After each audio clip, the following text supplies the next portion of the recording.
അഹമ്മദാബാദ് വിമാനാപകടം രാജ്യത്തെ തന്നെ ഞെട്ടിച്ച ഒരു വിമാനാപകടമായിരുന്നു അഹമ്മദാബാദിൽ നടന്നത്. എയർ ഇന്ത്യ വിമാനം അഹമ്മദാബാദ് എയർപോർട്ടിൽ നിന്ന് പറന്നു പൊങ്ങിയ ഉടനെ തന്നെ തൊട്ടടുത്തുള്ള മെഡിക്കൽ ഹോസ്റ്റലിലേക്ക് ഇടിച്ചു കയറുകയായിരുന്നു.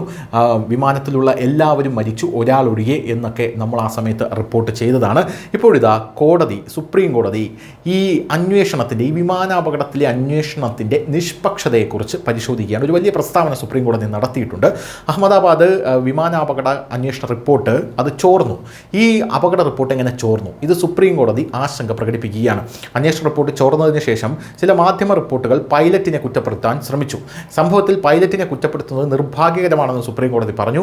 അതിനുശേഷം മുഴുവൻ സംഭവത്തിലും സ്വതന്ത്ര അന്വേഷണത്തിൻ്റെ നിഷ്പക്ഷതയാണ് സുപ്രീം കോടതി ഇപ്പോൾ ചോദ്യം ചെയ്യുന്നത്. എത്ര നിഷ്പക്ഷമായിട്ടാണ് നിങ്ങൾ ഈ കേസ് അന്വേഷിക്കുന്നത് എന്നാണ് സുപ്രീം കോടതി ചോദിക്കുന്നത്. അഹമ്മദാബാദ് വിമാനാപകടത്തെക്കുറിച്ചുള്ള അന്വേഷണത്തിൻ്റെ പ്രാഥമിക റിപ്പോർട്ട് പുറത്തുവിടുന്നത് നിർഭാഗ്യകരമാണെന്ന് സുപ്രീം കോടതി വാക്കാൽ ചൂണ്ടിക്കാട്ടി. പൂർണ്ണ അന്വേഷണം പൂർത്തിയാകുന്നതുവരെ രഹസ്യമായി സൂക്ഷിക്കേണ്ടത് ആവശ്യമാണ്. 2025 ജൂൺ 12 അഹമ്മദാബാദിൽ നടന്ന ദാരുണമായിട്ടുള്ള വിമാനാപകടത്തെക്കുറിച്ചുള്ള അന്വേഷണം നിരീക്ഷിക്കാൻ ഒരു സ്വതന്ത്ര കോടതി ആവശ്യപ്പെട്ടിട്ടുള്ള അപ്പീൽ സുപ്രീം കോടതി പരിഗണിക്കുകയായിരുന്നു എന്നത് എടുത്തു പറയേണ്ടതാണ്.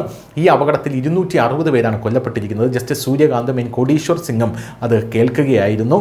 വാദം കേൾക്കലിൻ്റെ അവസാനം ഒരു വിദഗ്ധ സമിതിയുടെ സ്വതന്ത്രവും നീതിയുക്തവും നിഷ്പക്ഷവും വേഗത്തിലുള്ളതും സ്വാതന്ത്ര്യവുമായിട്ടുള്ള അന്വേഷണം നടത്തണമെന്ന പരിമിതമായിട്ടുള്ള അപേക്ഷയിൽ കോടതി കേന്ദ്ര സർക്കാരിന് ഇപ്പോൾ നോട്ടീസ് അയച്ചിരിക്കുന്നുവെന്ന റിപ്പോർട്ടും പുറത്തു വരുന്നുണ്ട്. എയർ ഇന്ത്യ വിമാനാപകട ദുരന്തത്തിൽ എയർ ഇന്ത്യയുടെ സുരക്ഷാ അന്വേഷണം, അറ്റകുറ്റപ്പണി, നടപടിക്രമങ്ങൾ തുടങ്ങിയവയെക്കുറിച്ച് സ്വതന്ത്ര അന്വേഷണം ആവശ്യപ്പെട്ട് സമർപ്പിച്ച പൊതുതാൽപര്യ ഹർജി ആഗസ്റ്റിൽ ജസ്റ്റിസ് കാന്ത് അധ്യക്ഷനായിട്ടുള്ള ബെഞ്ച് തള്ളിയതും ഈ ഘട്ടത്തിൽ എടുത്തു പറയേണ്ടതാണ്. News desk news India Malayalam.